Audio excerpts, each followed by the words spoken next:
This is Dr. Wendy Widder and her teaching on the book of Daniel. This is session number 8, Daniel chapter 5, A Humbled King and God's Rescinded Power.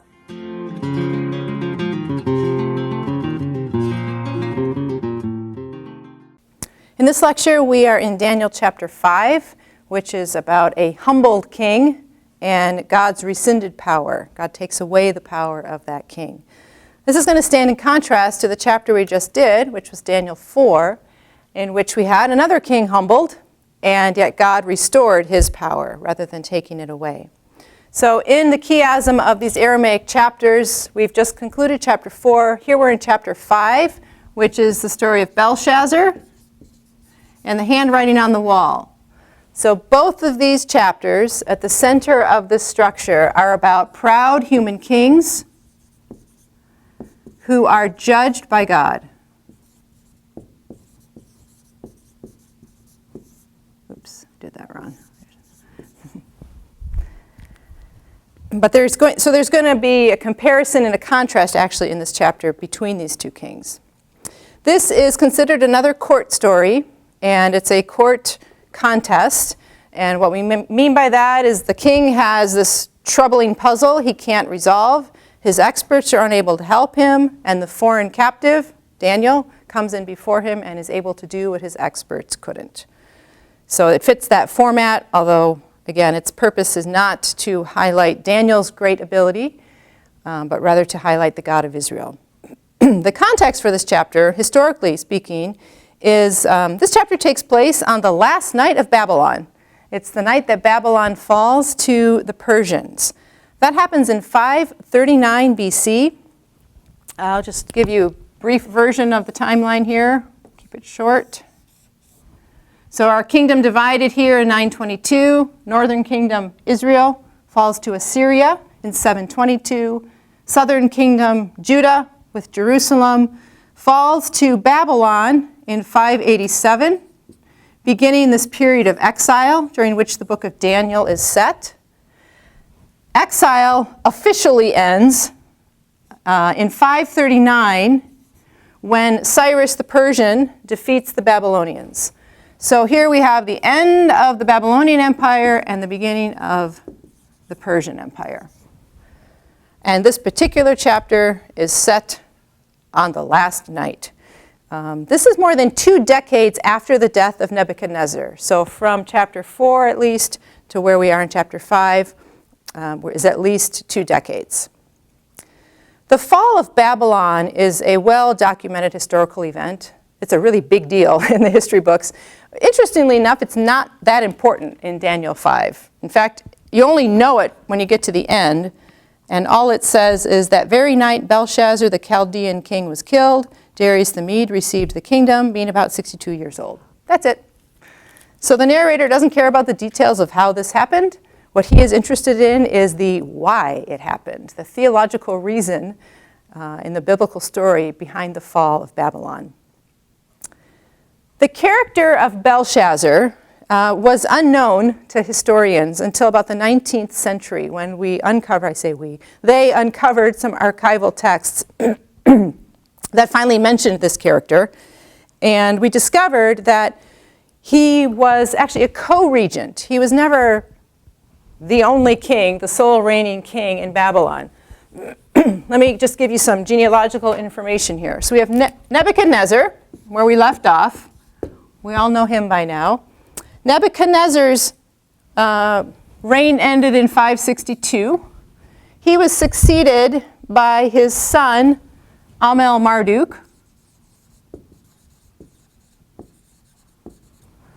And he ruled until 560, so pretty short reign for him. He was succeeded by Nebuchadnezzar's brother-in-law, Neriglissar, who reigned until 556. He's succeeded by his son, so Nebuchadnezzar's nephew, Labashi Marduk. Hang on, we're getting to the part you care about. who reigned until he was overthrown. There's a revolt in 556. We have a revolt. And he is usurped, basically, by Nabonidus. There's a name we might remember from chapter 4. So Nabonidus takes the throne from Labashi Marduk. When Nabonidus, during Nabonidus' reign, he had, for whatever reasons, he wasn't always in Babylon. He was gone for a period of about 10 years.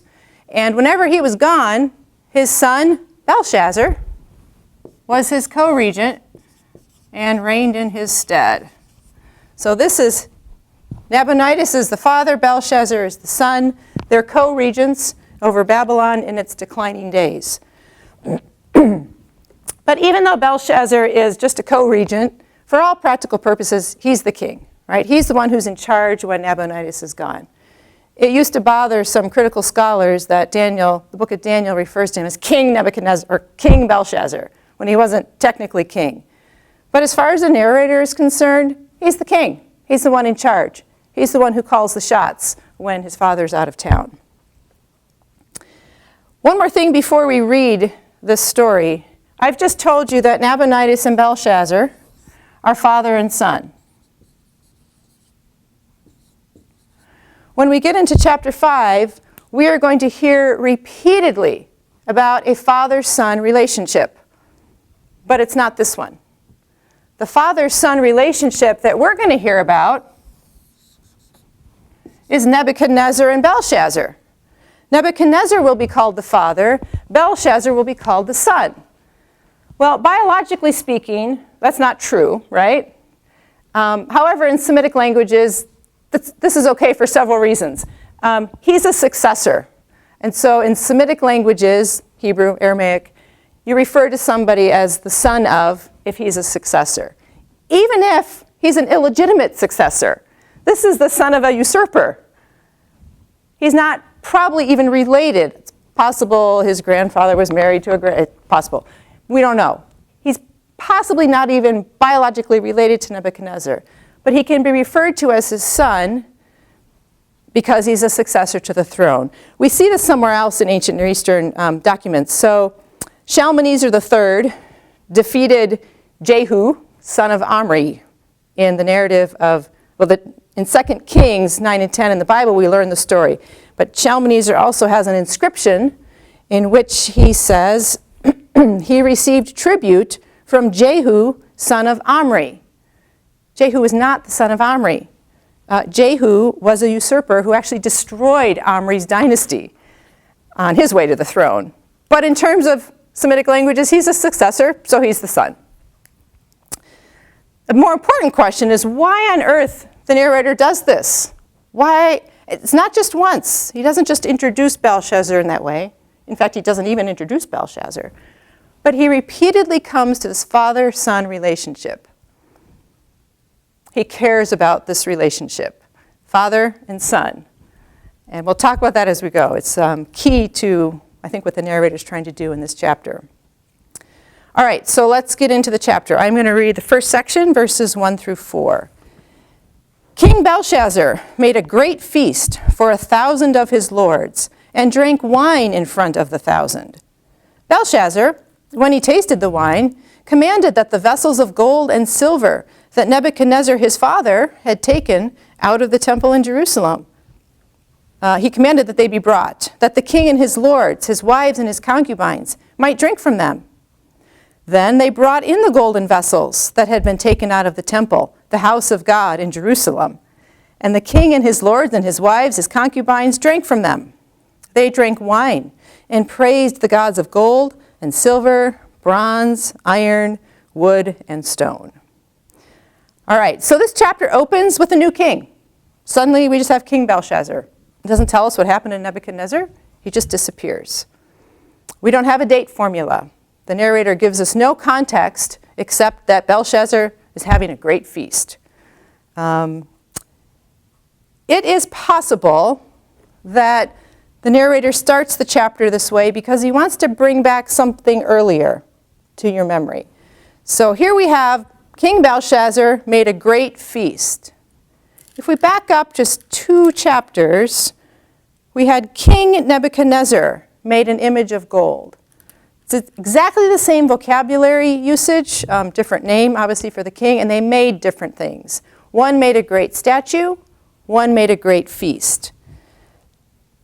I forgot to bring the book with me today, but Dana Nolan Fewell has a book called Circle of Sovereignty, and she specifically is interested in these narrative chapters. She does a really careful reading, and I agree with a lot of what she says, some of it I don't, but I think she's onto something with the connection between chapter 5 and chapter 3. We have this abrupt beginning in both of them. There's no date formula, so we don't have the time context set for us. There's no orientation to the narrator or the narrative. We just suddenly have a king doing something great. King made something great. And then we have this description of the excessive thing that they made. So Nebuchadnezzar made this statue, and it was 90 feet high and 9 feet. It was gold and just this extravagance. Belshazzar is making a feast for 1,000 people. And he's drinking wine in front of them. He's bringing in gold, silver vessels. So you have these descriptions of excess following the things that they made.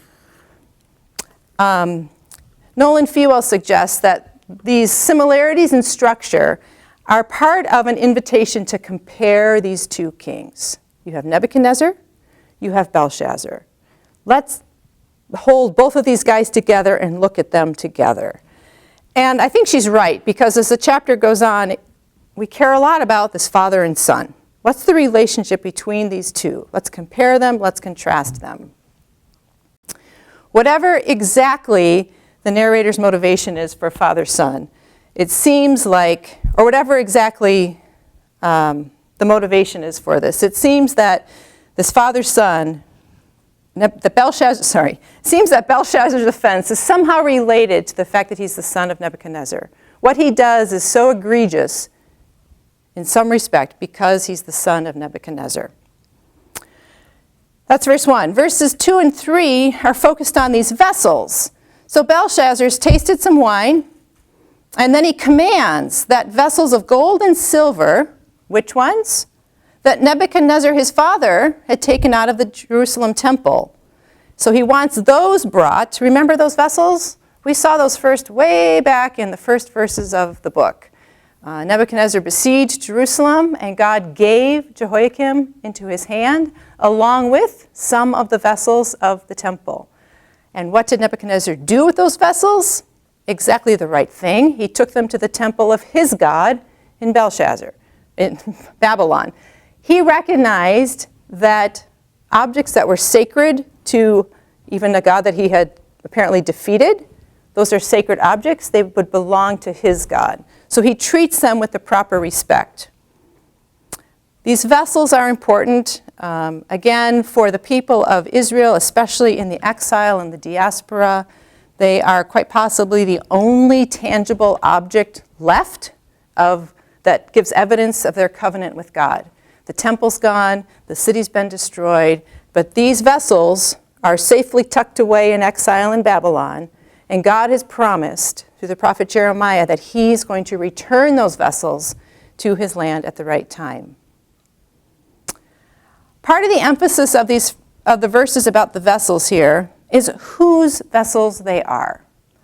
So Nebuchadnezzar had taken them out of the temple in Jerusalem. These vessels are brought in. Which vessels are they? Oh, they were taken out of the temple in Jerusalem, repeated, the house of God. That's a lot of repetition to explain these temple vessels. The focus for the narrator here is that these vessels didn't belong to Belshazzar. They also didn't belong to Marduk, Nebuchadnezzar's god.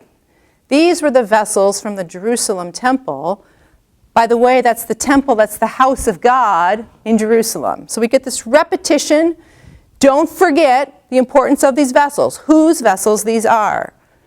Belshazzar probably looked at these vessels as, at least in terms of the biblical narrative, they represent Nebuchadnezzar's greatest, or worst, if you're a Jew in exile, success. He has defeated the God of Israel, apparently, and taken his people into exile. And the vessels are the tangible representation of that. So those vessels show that Nebuchadnezzar had defeated that god. For Belshazzar, his father has taken them, and he's going to show that he has control over something that his father did. I'll tease that out a little bit as we go. So we've met the main character. We've seen that we are probably supposed to think about Nebuchadnezzar as we go. The book has set up an extended, or the section has set up an extended comparison of these two Babylonian kings, this father and son, Nebuchadnezzar and Belshazzar. The second section is verses 5 through 8. So verse 4 ended with, they drank wine, praised the gods of gold, silver, bronze, iron, gold. Immediately, the fingers of a human hand appeared and wrote on the plaster of the wall of the king's palace opposite the lampstand. And the king saw the hand as it wrote. Then the king's color changed, and his thoughts alarmed him. His limbs gave way, and his knees knocked together. The king called loudly to bring in the enchanters, the Chaldeans, and the astrologers. The king declared to the wise men of Babylon, whoever reads this writing and shows me its interpretation shall be clothed with purple and have a chain of gold around his neck, and shall be the third ruler in the kingdom. Then all the king's wise men came, but they could not read the writing or make known to the king the interpretation. Then King Belshazzar, we're going to stop there. That's the next section. So now, Belshazzar sees this disembodied hand writing a message on a wall that archaeology tells us was plaster. It's white. It's pretty stark contrast. Writing on the wall. It's clearly visible. So there's a lamp post. It's probably got shadows. This is a creepy scene. If the disembodied hand wasn't enough, all the shadows probably would put you over the edge. Who saw it? We know the king saw it. It says the king saw the hand as it wrote. The fingers of the hand appeared. There is some question among commentators, at least, about did only Belshazzar see it? Could his wise men even see it? Could his nobles see it? His nobles are perplexed about the whole thing, which makes you wonder if they didn't actually see it or nobody understood it. At any rate, Belshazzar comes undone. There's an article by Al Walters about what might have happened to Belshazzar in this description of coming undone. It works from head to toe, basically, and he basically wets his pants is what happens according to that article. It might have credence, I don't know. At any rate, Belshazzar is totally undone. He's terrified. And he's even more terrified because his wise men don't know what it says. I want to think for a minute about this hand and the writing and the location of it and what might be going on in some of this description. So we hear that this happens, first of all, immediately, verse 5, or at that moment. If you've been reading through the book of Daniel, you've recently heard the same expression. And that happened just the chapter before when Nebuchadnezzar was walking on the palace wall or roof and saying, "This is great Babylon." Immediately, a voice came from heaven and declared his judgment. Same expression here. So you might go, oh, wait, we might have judgment coming here. All right, the second thing that I want to look at is this hand, the description of the hand. The verb that's used is that it came forth. And it's the same verb, you just have to trust me in Aramaic, it's the same verb that's already been used twice in this chapter. So it's the third time it shows up. The first two times it talks about the bringing forth of those vessels from the temple. They were brought forth twice in the text. And now here this hand comes forth. Same verb. So you might say, oh, these two things are related, maybe.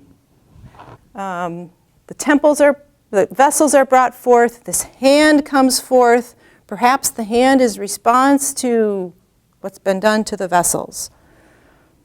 A third thing I want to mention, and again, I'm going to go through several things here, and not any one of them is overly convincing, but I think the combination of them might be pointing us in a certain direction. So the third thing is that we have the statement that the fingers were writing. Verse 5 said, the fingers of a human hand appeared and wrote on the plaster of the wall. This is the only place in the chapter that mentions the fingers. Everywhere else, it's the hand. And a student of the Old Testament knows that there are fingers elsewhere in the Old Testament. Fingers, given the context here, you also probably have a pretty good idea that these fingers might be God's fingers, right? Belshazzar's done bad things to these vessels. God is probably responding, and here we have the mention of fingers. Where else in the Old Testament do we hear about God's fingers? The 10 plagues. The 10 commandments, which is where God wrote with his finger. And then the psalmist talks about creation being the work of God's fingers. So fingers and God's writing. We have God's presence here in some way for some purpose. The next thing is the description of where these fingers were writing. It doesn't just say they're writing on the wall. It says they are writing opposite the lampstand on the plaster of the wall of the palace of the king. That is a lot of description just to say the hand was writing on the wall. Why? And you might say, I don't know, the narrator just got carried away. They don't get carried away.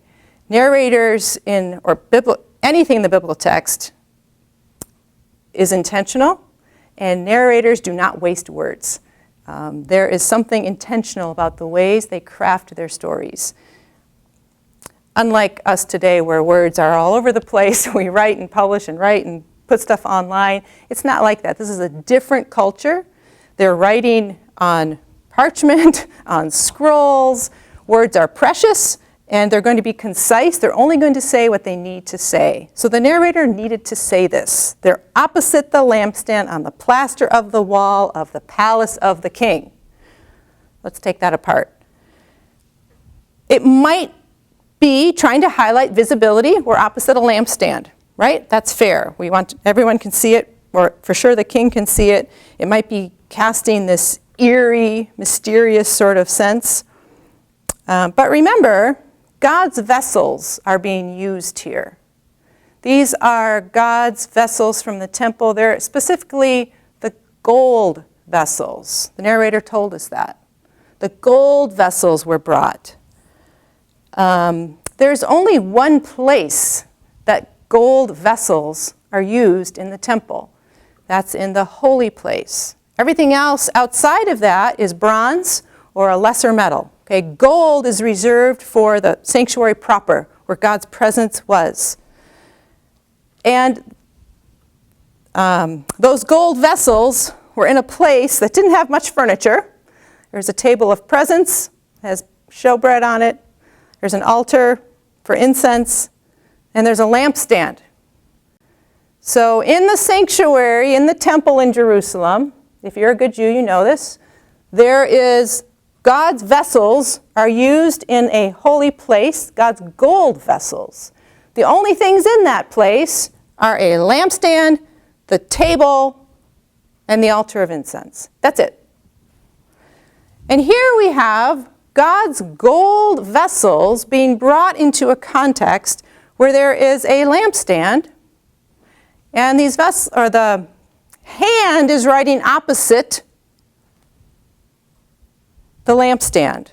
Again, you can think I'm overreading, and I might be, but I do think the combination of all these things suggests what's going on here. So I think this description, opposite the lampstand on the plaster of the wall of the palace of the king, in part, just in part, is supposed to be suggesting God's presence and specifically his sanctuary. In the Old Testament, nearly all the references to a literal lamp or a lampstand are to lamps in the sanctuary, and specifically the holy place, the central sanctuary. And again, I said there's 3 pieces of furniture in there. The Pentateuch, the law, gives us nearly 4 dozen references with instructions about that lampstand in the sanctuary. And 2 of them are concerned about the placement in the holy place. The lampstand was to stand in front of or opposite the table of presence that held the bread of the presence. So the narrator in this chapter, before we get to this description, has already emphasized the temple. These vessels came from the temple. And he specified that the vessels Belshazzar and his guests drank from were gold vessels. Gold vessels are of the central sanctuary. Okay, so into this context, the narrator specifies that there's a lampstand opposite the fingers, which we just assume at this point are God's fingers, writing on the wall. I think what the narrator wants to do is show that God is in this place. But what is this place? And why is God here? And that's the rest of the description here. What is this place? The writing was on the wall of the palace of the king.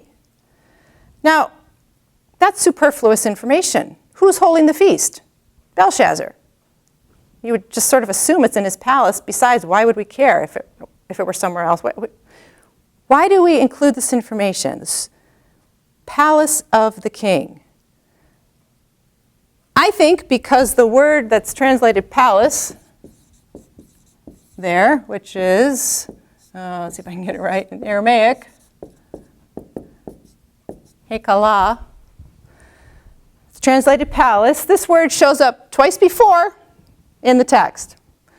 And it's in verses 2 and 3 to refer to the temple in Jerusalem. So this word that's referring to the palace of the king, where this hand is writing, is used 2 times prior to refer to the temple in Jerusalem. Same word, just translated differently for context. Refers to the temple in Jerusalem. And then the narrator also told us then that, by the way, that's the house of God. Because, you didn't know that. No, because the narrator's making a point.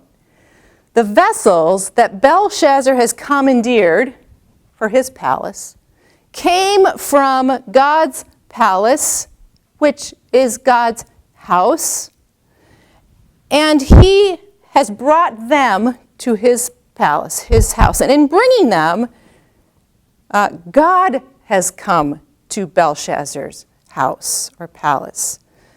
Belshazzar never stepped foot in the Jerusalem temple.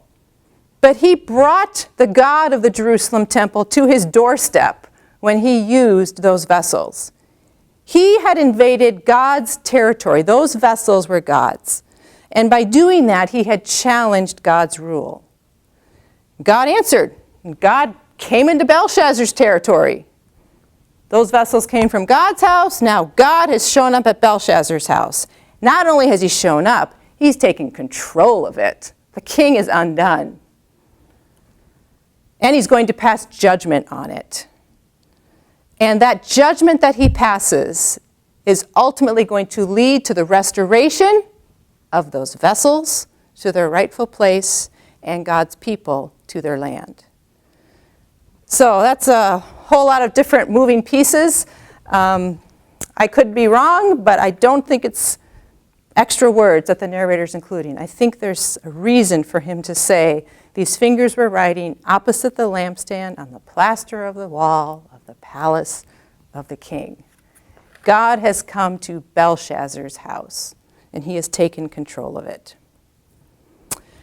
All right, so then we have the first of 3 speeches in this chapter. The first person to make a speech is the queen. And she shows up in verses 9 through 12. So verse 9, Belshazzar was greatly alarmed. His color changed, his lords were perplexed. The queen, because of the words of the king and his lords, came into the banqueting hall, and the queen declared, O king, live forever. Let not your thoughts alarm you or your color change. There is a man in your kingdom in whom is the spirit of the holy gods. In the days of your father, light and understanding and wisdom like the wisdom of the gods were found in him. And King Nebuchadnezzar, your father the king, made him chief of the magicians, enchanters, Chaldeans, and astrologers, because an excellent spirit, knowledge, and understanding to interpret dreams, explain riddles, and solve problems were found in this Daniel, whom the king named Belshazzar. Now let Daniel be called, and he will show the interpretation. Who is this queen? It's probably the queen mother, someone higher up on this list of kings, because Belshazzar's wives and concubines were already at the feast, and this woman was not at the feast. She also appears to have access to the king without being particularly invited or summoned, so she has a little bit of authority, perhaps, over him, which is what the queen mother would have had. Commentators disagree on the queen's tone. Some people think she's being a little sarcastic. Some people think she's very sympathetic. I will let you decide. I tend to hear a little bit of sarcasm in her voice. There's a man in your kingdom that really he probably should have known, and we'll talk about why he should have known it. And then she praises Daniel in language that we've already heard. There's a man in your kingdom in whom is the spirit of the holy gods. So that is a continuing trait of Daniel that has impressed the Babylonians. Question is, does Belshazzar know Daniel? Now the queen's opening words sound like he doesn't, right? There's a man in your kingdom. As if Belshazzar didn't know who he is. And you'd think if Daniel had all these great abilities that the queen has described, you'd think Belshazzar should have known, but the queen is at least sounding on paper as if he doesn't. But Daniel was his father's, Belshazzar's father's chief wise man. I realize, historically speaking, we're several decades removed from Nebuchadnezzar, but in terms of the narrative, we're not. In terms of the narrative, father and son, you might think a son would know who his father's chief magician had been. Just speculation. And the fact that she repeats this father, there's a man in your kingdom, in the days of your father, King Nebuchadnezzar, your father the king. What is the deal with Nebuchadnezzar being his father? It's going to, I think, explain Belshazzar's behavior in this chapter. I think Belshazzar knows who Daniel is. I think he's chosen to ignore who Daniel is precisely because Daniel was so important to his father. And Belshazzar is going to seem like he is trying to show up his father. He's trying to show himself to be more powerful than his father. And when Belshazzar talks, I think we'll hear him say that in so many words. So Belshazzar answers, verses 13 through 16. Then Daniel was brought in before the king. The king answered and said to Daniel, "You are that Daniel, one of the exiles of Judah, whom the king my father brought from Judah? I've heard of you, that the spirit of the gods is in you, and that light and understanding and excellent wisdom are found in you. Now the wise men, the enchanters, have been brought in before me to read this writing and make known to me its interpretation, but they could not show the interpretation of the matter. But I've heard that you can give interpretations and solve problems. Now, if you can read the writing and make known to me its interpretation, you shall be clothed with purple and have a chain of gold around your neck, and shall be the third ruler in the kingdom." Now, I told you this chapter has 3 speeches. What I haven't mentioned before is that when we hear characters speak, a narrator is doing more than just advancing the plot. Okay, we know people's character, their motives, by what they say. So when a narrator allows a character to speak, you want to listen to what they say and what it reveals about their motives and their thoughts. And I think Belshazzar reveals a lot in what he says about his attitude toward Daniel. Did you hear how he addressed Daniel?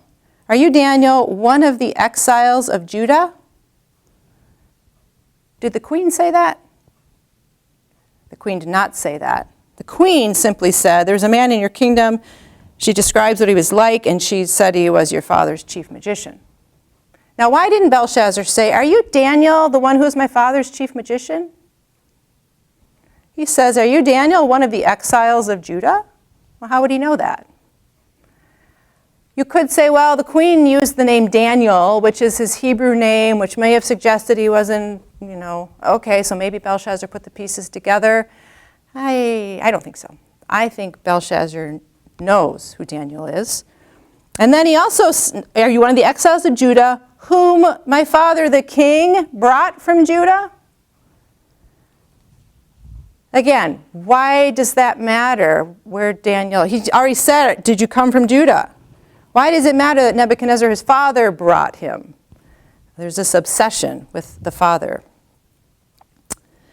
Also notice that not only does he not address him as the chief of magicians, he never even acknowledges that he had achieved that. He simply leaves him as an exile from Judah, and then he reports hearsay. I've heard that you're able to do this, this, and this, and I've heard that you can solve problems. So he's not even really acknowledging that that's true. This is just what I've heard. And if you're able to tell me, go ahead and tell me. The attitude of Belshazzar, he doesn't seem, in my opinion, he doesn't like Daniel. He knows him, and he's intentionally ignored him because he was his father's esteemed servant. So this esteemed vessel of God that Nebuchadnezzar esteemed, Belshazzar is disregarding. The vessels of the temple that Nebuchadnezzar knew enough to put in the treasury of his God to show esteem for them, Belshazzar has disregarded, shown disdain for even. So that's Belshazzar's speech. Let's hear Daniel. Now what has Belshazzar asked? He said, can you tell me the interpretation? Daniel has a very long speech. This is the longest section in the chapter, verses 17 through 28. So Daniel answered and said to the king, let your gifts be for yourself, give your rewards to another.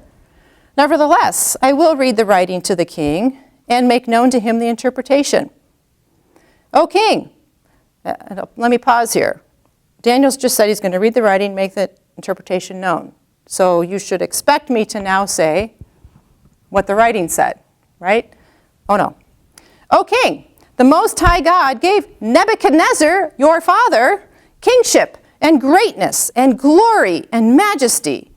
And because of the greatness that he gave him, all peoples, nations, and languages trembled and feared before him. Whom he would, he killed. Whom he would, he kept alive. Whom he would, he raised up. And whom he would, he humbled.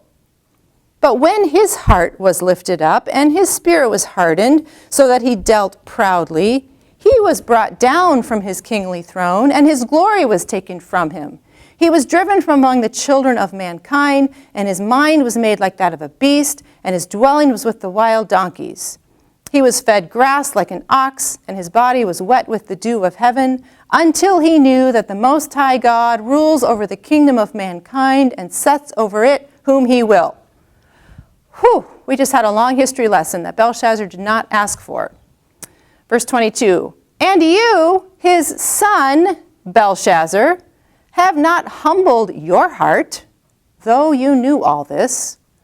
But you have lifted up yourself against the Lord of heaven, and the vessels of his house have been brought in before you, and you and your lords, your wives, and your concubines have drunk wine from them.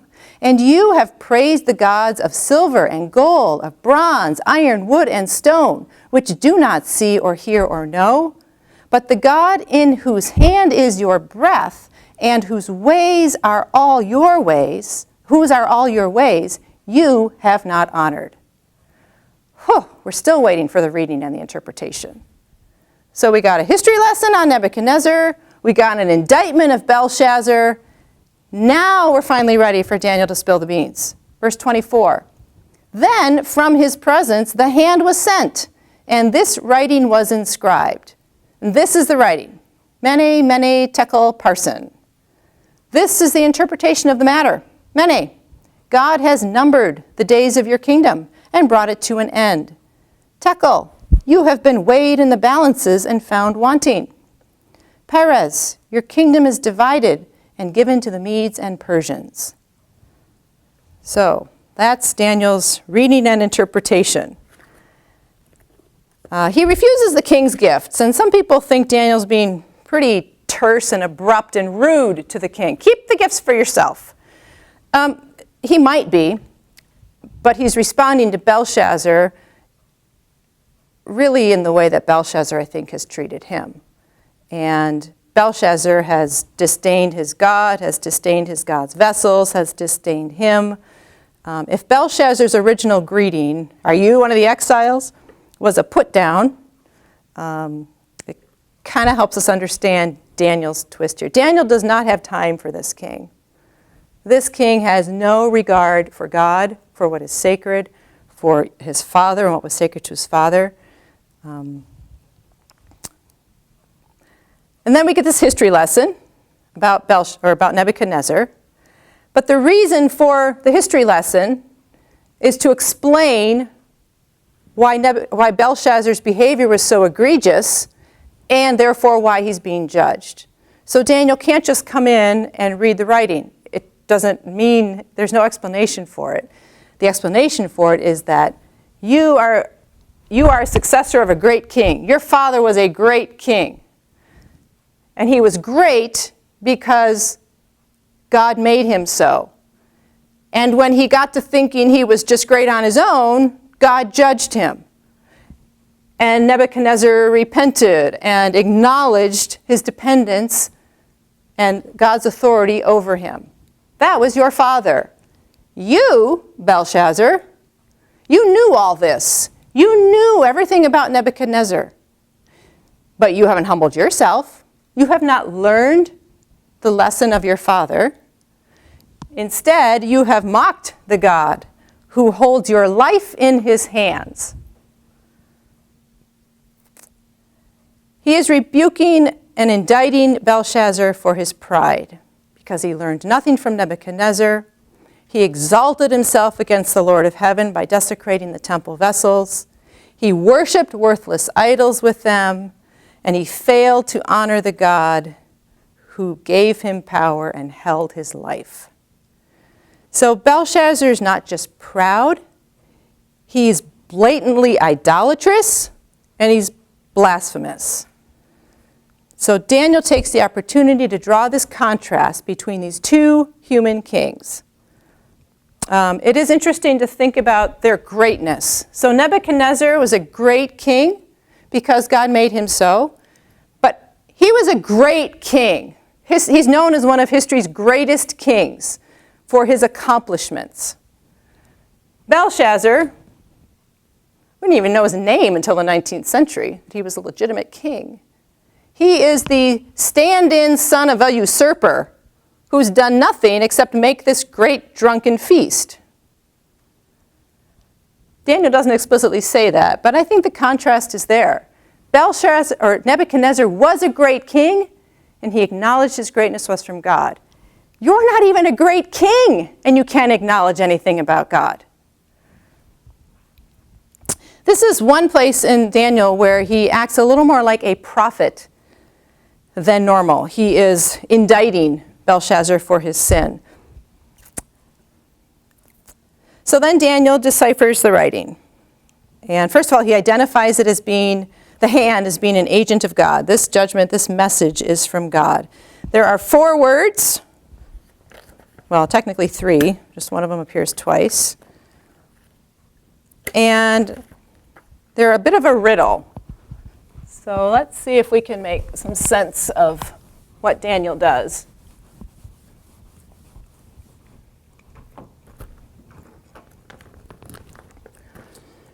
All right, so the words are, and I'm going to write them in Aramaic, and then I'll put them so you can sort of see them better.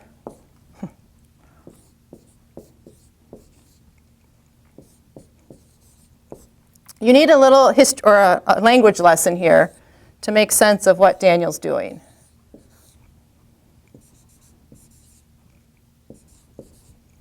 Okay. So on the left are the letters, the Aramaic letters that Daniel is reading. And as a whole inscription,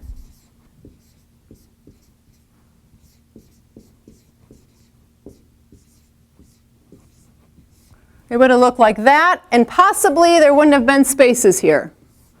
It's possible it was all run together. We don't really know, but there is some writing where that's true. So this is what Daniel's looking at, and here's your history or your language lesson. Why was this so hard for him to read? I know it's hard for you to read, probably, but why was this so hard for him or for anybody? It wasn't hard for him. It was hard for everybody else to read. Why couldn't they read it?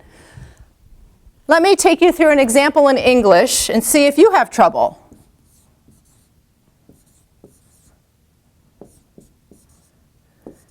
So what I've done here is I've given you only the consonants for a sentence in English. The reason I've only given you the consonants is that Aramaic and Hebrew is consonantal.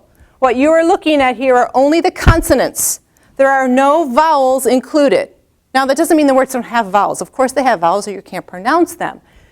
But native speakers would know what the vowels are just by looking at that. They would know how to say the word. You don't believe me? How do you read that? You have a couple options. And if English is your first language, it's not hard to see. John rode the bike. Jane read the book. You've got options. It's not hard. So why couldn't the wise men read that? If it's their first language, why can't they make sense of it as easily as you can make sense of this? Like I said, it's possible they were all run together. Oops. So if I give you that, it's a little trickier, right? If I ran them all together and didn't put spaces in. You'd have to work a little bit harder, but I'm guessing with a little bit of time, you could probably come up with a sentence or two. Probably. Another suggestion that for why it might have been difficult is maybe they were written this way.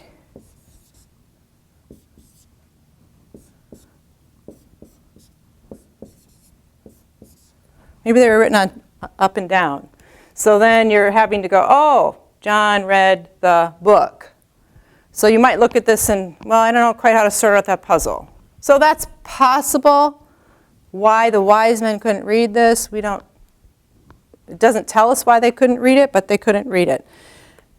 So let's say they could come up with what it said. That still doesn't solve our problem. Let me keep giving you your lesson over here.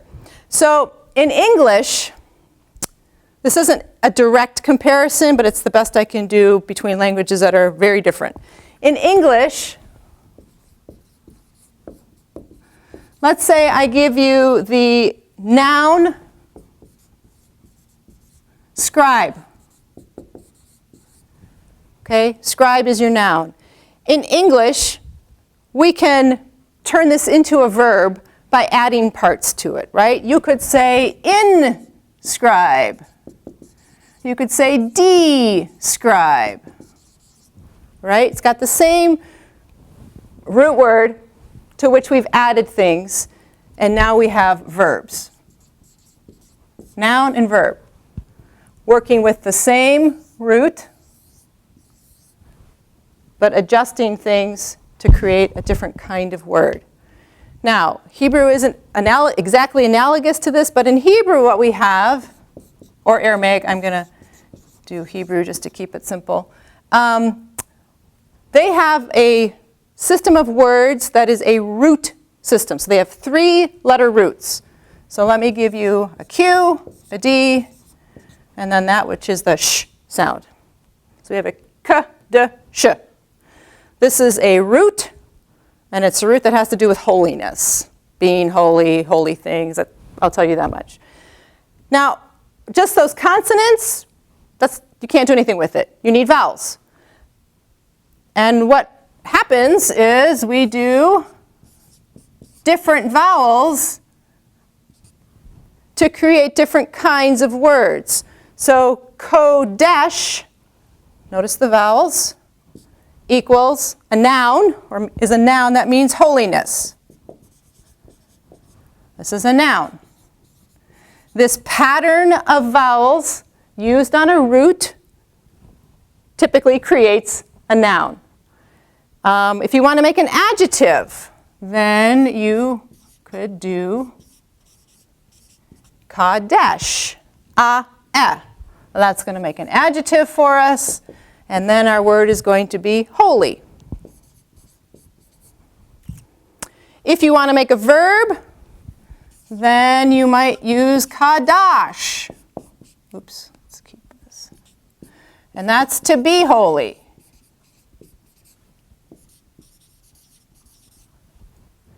So the consonants don't change. What changes are the vowels. So when we come to this inscription and what Daniel says it means, when he reads it to the king, he reads nouns. Mene, tekel, upharsin. And their weights and values, measurement values.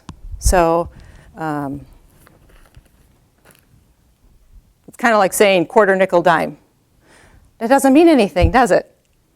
He's just listed 3 nouns. That's what he reads to the king. When he interprets it, he interprets verbs.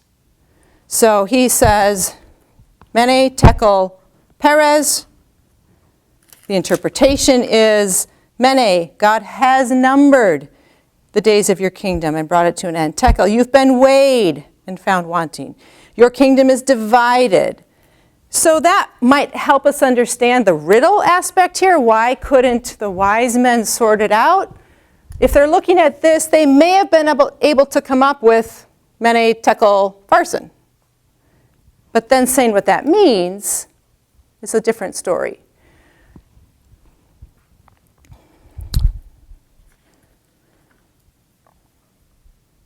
Okay.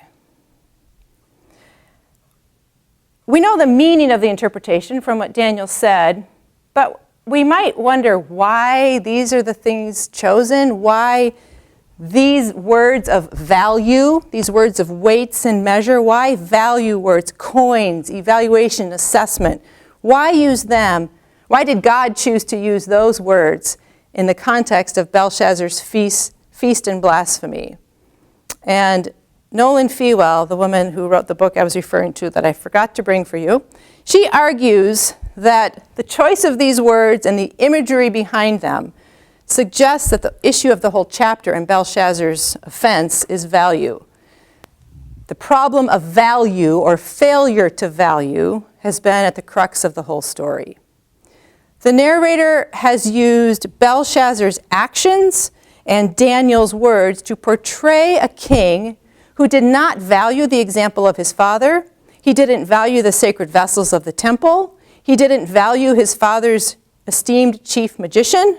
And most importantly, he hadn't valued the God that his father had learned to exalt.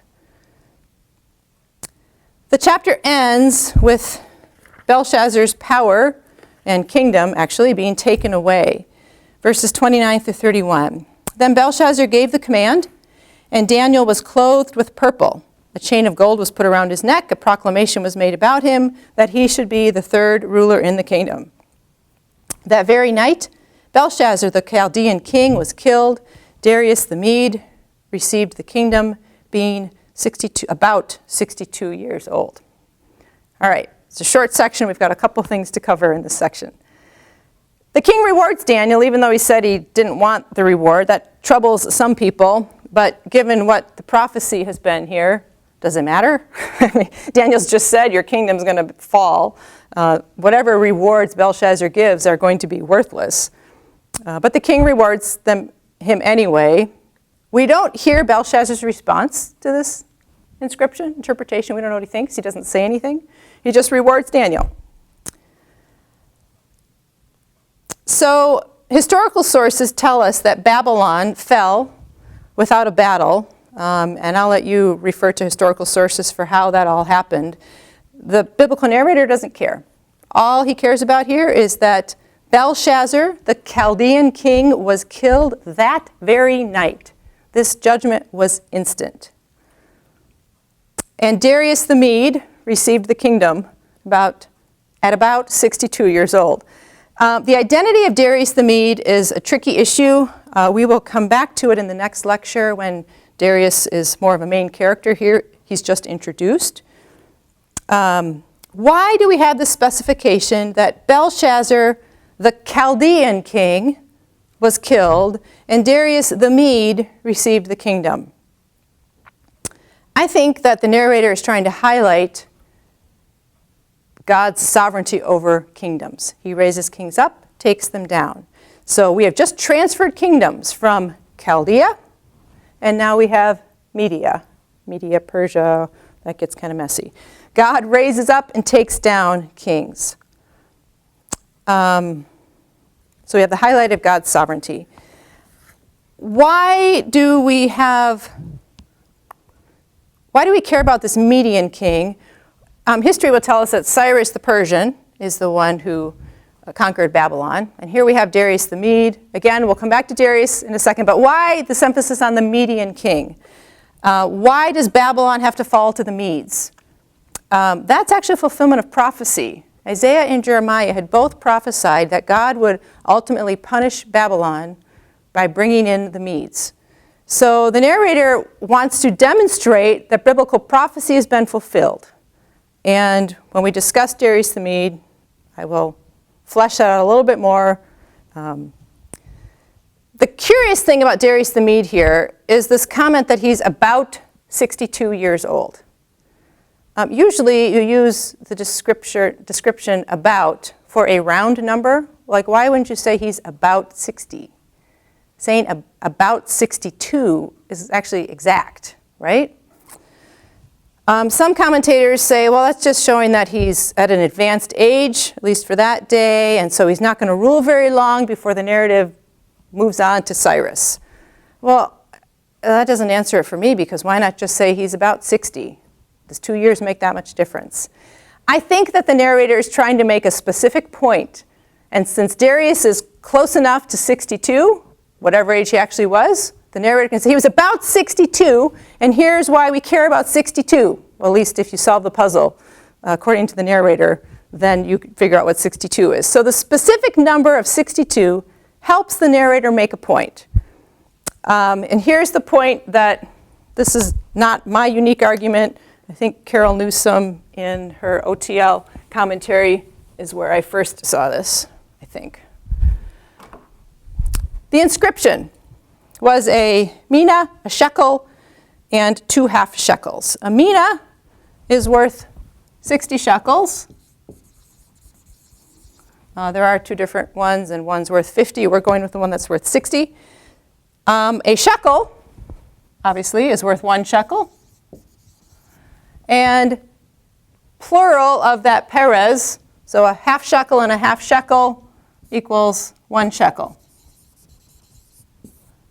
So from this inscription, you could add up to the number 62. So the years that are attributed to Darius, he's about 62, in some creative way, sum up another aspect of the omen's meaning. This is actually John Goldingay quote. The years attributed to Darius sum up another aspect of the omen's meaning. He is the actual person who brings the fulfillment of the omen upon Belshazzar. So he was about 62. Why do we need 62? Because that's what that adds up to. He's the one that fulfilled that. Maybe he was really 60, but the narrator says, close enough. He's about 62. I can make the point.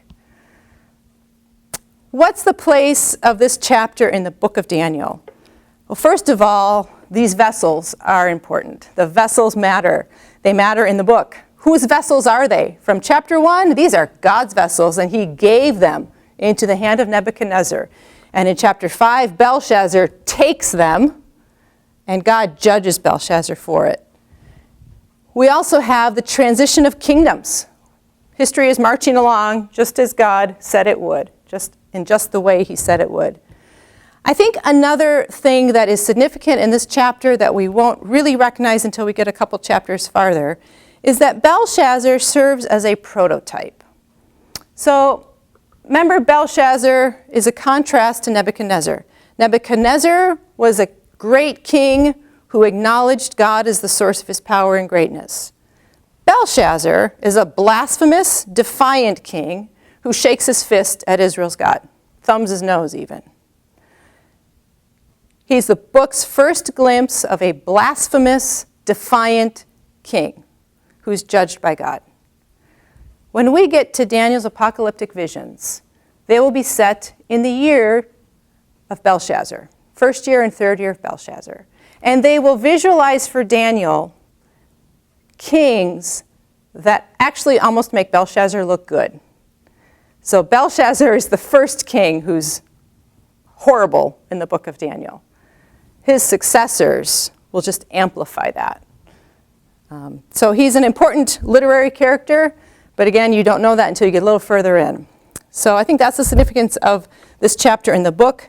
I think for us personally, it's a reminder that we have a lot of examples to learn from, and we really need to be good students of the things that God makes available for us to know with respect to honoring Him and acknowledging the source of our lives. It talks about Belshazzar's hand, or being in God's hand. We are too, and we would do well to acknowledge God's role and power over our lives. We will come back and look at Daniel in the Lion's Den, chapter 6.